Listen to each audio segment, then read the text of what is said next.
Ebana, karibu United Insider, tuangazie wachezaji ambao wanatarajiwa kuingia ndani ya Manchester na wale ambao wanatarajiwa kuondoka kwenye klabu ya Manchester United, na hiki ndicho kikosi ambacho Michael Carrick atatarajiwa kwenda nacho kwenye msimu wa 2026 2027. Nikwambie tu kwamba Ederson kutoka Brazil ye tayari amekwisha kamilisha usajili wake kwa 98% ya kujiunga na Manchester United. Baada ya vita na Spurs, hatimaye Spurs wameshinda kwenye vita ya kumpata Matheus Fernandes, kwa sababu Manchester hawakuwa tayari kulipa ya zaidi ya kile ambacho West Ham walikuwa wanakitaka. Spurs wamelipa hivyo, na bado CEO Omar Berrada amesisitiza Manchester watabaki kwenye plani yao ya usajili ambao wameipanga, pasipo kutumia fedha nyingi zaidi kwenye sajili ambazo wanaamini sio za gharama ambayo inatajwa. Sasa Matheus Fernandes ameelekea zake kwenye klabu ya Spurs. So tuangazie wachezaji wengine wa muhimu ambao wanahusishwa na Manchester United katika dirisha hili.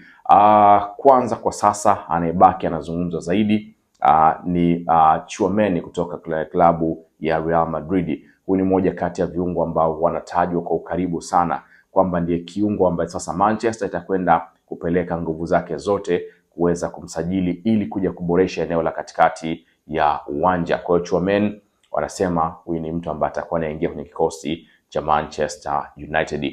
Lakini mbali na hapo yuko Felix Nimcha kutoka kwenye klabu ya Borussia Dortmund.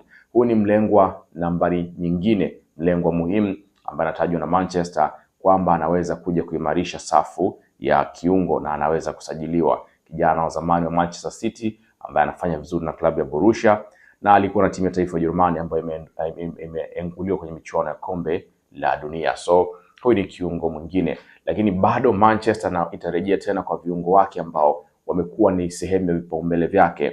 Yuko mtu kama Sander Berge kutoka Fulham. Huyu ni kiungo ambaye amekuwa anahusishwa sana na Manchester United na huenda akasajiliwa kwenye dirisha hili. Mbali na hapo, jina la Carlos Baleba litakuwa linarejea tena kwa sababu huyu ni mtu mwingine ambaye amekuwa akihusishwa sana na Manchester United katika siku za hivi karibuni. So huyu ni mtu mwingine ambaye atakuwa anahusika.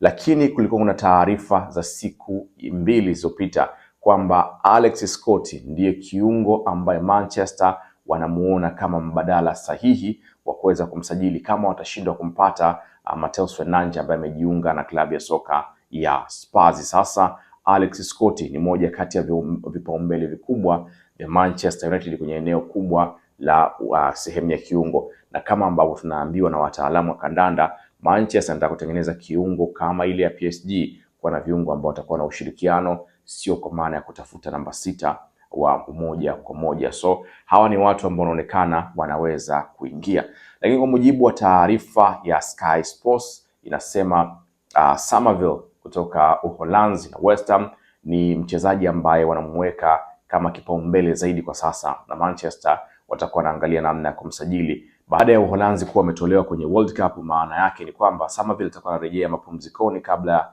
ya kujiandaa na msimu ujao. So Manchester watafanya mchakato wa kuweza kumpata Somerville, hivyo inaweza kuwa ni mchezaji mwingine wa muhimu kuja kuongeza ubora kwenye kikosi cha Michael Carrick. Lakini mbali na hapo, inaelezwa Manchester atakwenda kutafuta mshambuliaji. Ivan Toney anazungumzwa, ni moja kati ya watu bora, lakini amekuwa akihusishwa Roberto Lewandowski pamoja na Dan Welbeck ambaye sioni kama inatija sana, lakini hawa ni watu ambao wamekuwa wanahusishwa.